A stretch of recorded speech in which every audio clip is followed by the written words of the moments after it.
Hey guys, welcome back to the channel, and in this video I just have the one replay featuring our good friend Panda. So Panda is running the tier 8 Polish premium tank destroyer, the GROM, and the equipment he's running in that tank is optics, camo net and gun rammer. And on the perks, he is running Born Leader, Rapid Reload, Steady Aim, Situational Awareness, Sixth Sense, Trap Mechanic, Silent Driving, Camouflage Expertise and Muffled Shot. So yeah, the GROM I featured quite a few times on my channel because it is an absolutely phenomenal tank. And yeah, Panda is going to go on to have a pretty decent game in this. He's platooned up with our other good friend, Lateral Mass, and in actual fact you'll probably notice if you look real closely that myself and Kingpin are actually on the enemy team. We were having a bit of a platoon session that night, and yeah, we was in the party together, and yeah, we just ended up on opposite teams. And yeah, Panda is fortunately going to have a decent game. Unfortunately for me, I don't. I think I go out pretty early in this game. But we'll find out, obviously, coming up. But yeah, we're on Nebelberg. Now, Panda's come to a usual spot, which I would sort of play if I was in the GROM here or in any tank destroyer, to be fair. I would be playing this right-hand side. A lot of people obviously played the back on Nebelberg, which isn't a bad thing if you're sort of playing or sort of throwing a defensive shape there towards the end. You know, if the team is kind of collapsing and you know no one's really taken map control here or in the town. But personally, I think you should be sort of be playing here or when that tank destroyer is in F1's not a bad position as such. Again, if you're sort of supporting tanks that are in the town, or on that left hand side that are playing up on that ridge there, and also getting shots into the middle.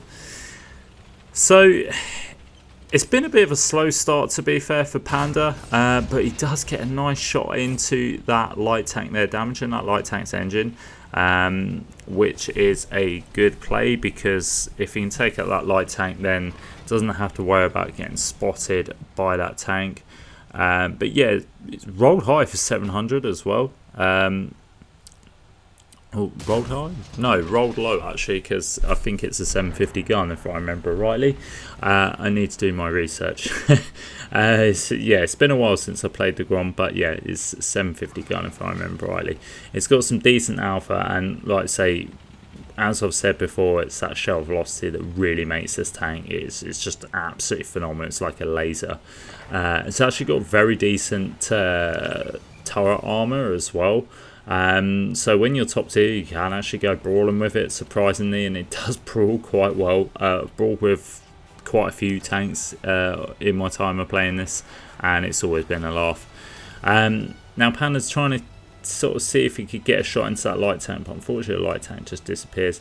He's going to take a random shot, I think, at this ridge, which is the right thing to do, to be honest, because you know, there's always stuff camping up here. In fact, the other spawn, you probably get a lot more tanks camping than what you do at the back in this spawn.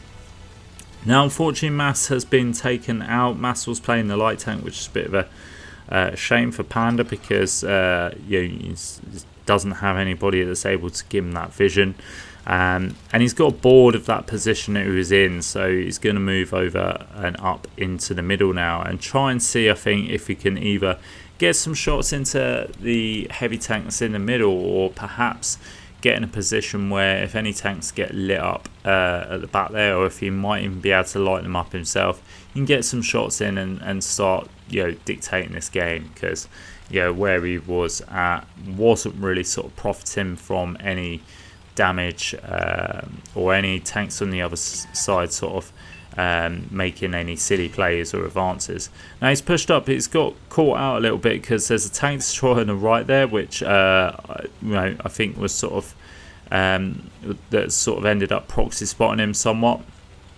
So He's not able to advance on that side or be able to sort of try and spot anything up, because yeah, that T28 Prot is gonna keep him spotted until the T28 is taken out.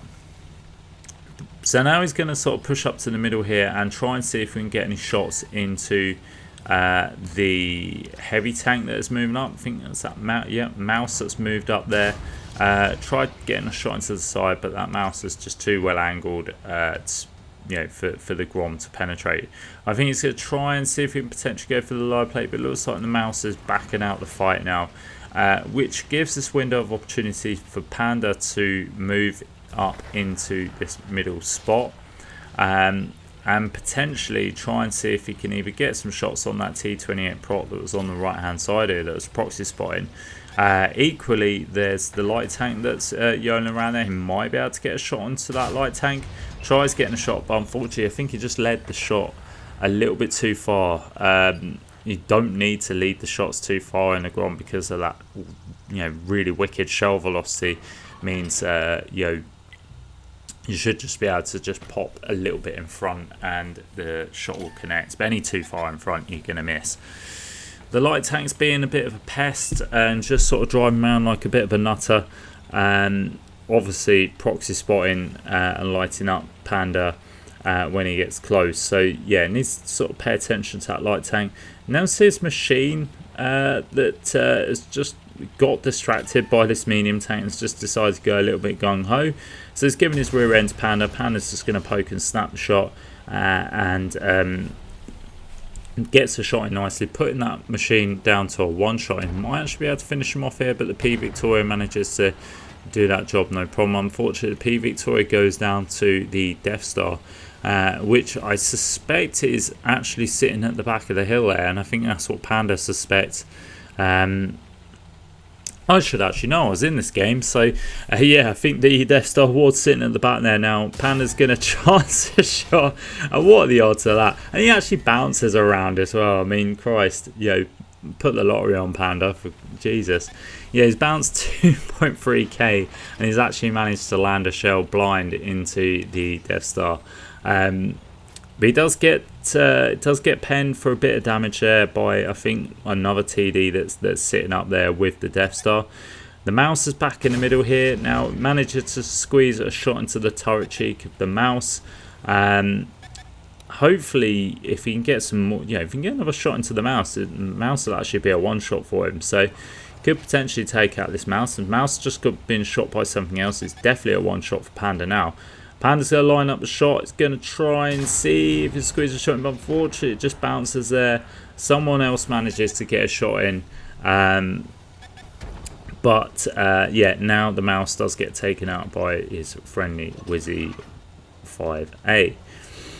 Now you notice Kingpin is still alive on the enemy team. He's in an Indian Panzer. Putting up a stout defense, but unfortunately... no, he doesn't get taken out. I thought he got taken out, but he doesn't. Panda aims another shot over on the hill there to try and see if he can get second time lucky. But he doesn't. Does get lit up because naturally this gun being big alpha, obviously, you're gonna. It's a bit of a bigger penalty when you shoot there. So every time he fires, it's going to get lit up from the TD sitting at the back. Now he's opted to go back and support his friendly 5A. I suspect he would love to try and take out Kingpin. But you see the G-Saw at the back there, that's going to be his first priority. And he's just waiting for the G-Saw to poke. I don't think the G-Saw is going to give anything away. Now he tries another random blind fire there, thinking the G-Saw might have popped. Just popped out of that cover. But the G-Saw is still opposite, is on the other side.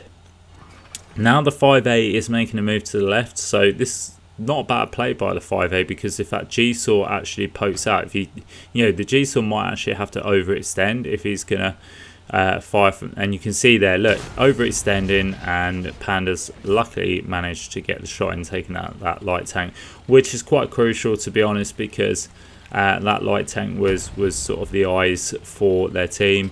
The 5A takes out Kingpin. robbing Panda of the unfortunate. Yeah, I'm sure Panda would have wanted to get the kill on Kingpin there. It's always we always pride ourselves on trying to kill our own teammates or clanmates, should I say.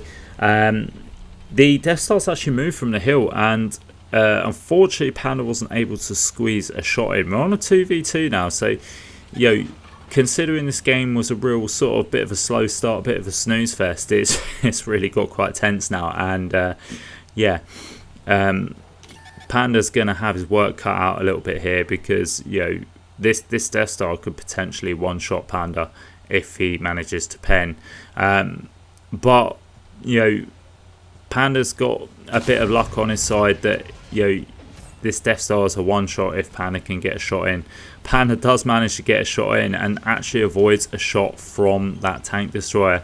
Now, I would have been sort of keeping my front to that Death Star, but Panda's turned around and he's actually got a shot into that TD on the hill, honestly. And again, should have died there. Just honestly, one of the luckiest games I think I've seen anybody play.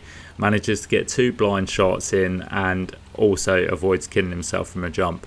But he's done very well to get down there, and he's actually played it really well, because what he's going to do now is come up in that middle, and I'm sure that Death Star is probably going to be thinking, oh, he's just jumped off there, and he's going to be in pursuit. This gives Panda the opportunity to catch that Death Star out, and this is exactly the right play. Hopefully be able to get up to the middle here and try and see if we can catch up this Death Star. And he's going to poke round. He's just being cautious. He's not entirely sure where the Death Star is, so doesn't want to sort of poke round and then find out the Death Star is still on the left hand side, but just hasn't been spotted yet. So just taking his time, doing the right thing, being patient, because patience does pay off. And then there we go, he manages to find the Death Star, and the Death Star was just turning his way as well. I think that Death Star was obviously just looking left and right hand side there to see if he could spot Panda up and just try and see if Panda would pop out. And yeah, lo and behold, Panda was actually behind him. He tries to get the blind fire in on the tank destroyer that's up on that hill, trying to get 3rd time lucky. Doesn't manage to connect, and now he's decided he's going to move up and try and see if he can find the last remaining TD and put this game to bed. It's not fully won, it's not over yet. I'm not sure what the enemy TD is. Oh, it's a Borsig, so the Borsig can definitely one-shot Panda, and we know the 5A is a one-shot, although the 5A is still sitting back near the base for whatever unknown reason. So yeah, both Panda and the 5A are one-shots, and so this game's not in bag. It's vulnerable. The Borsig has excellent camo, and I would no doubt imagine it would just about be able to outspot the GROM, as providing he's running sort of the right equipment. He's got sort of the spotting perks and also view range on his TD. But Panda's going to come around this corner, and there we go. He's just found the Borsig, who is a one-shot, and manages to take him out, winning the game there. And yeah, picks up 1st place. It was 6.3k damage, no assist, 2.3k blocked, and the 1st class. And yeah, an absolutely phenomenal game there in the GROM. Just going to show you the 6.3k in TD at tier 8 still isn't enough for an ace. That's quite ridiculous. That is how ridiculous this tank is. But yeah, anyway, that is it. That is a guest replay from Panda, and very special thanks to Panda for sending that in. That really was quite a nice game to see there. And as always, guys, if you did enjoy the video, please do like and subscribe, because it really does help the channel. And as always, I will catch you next time.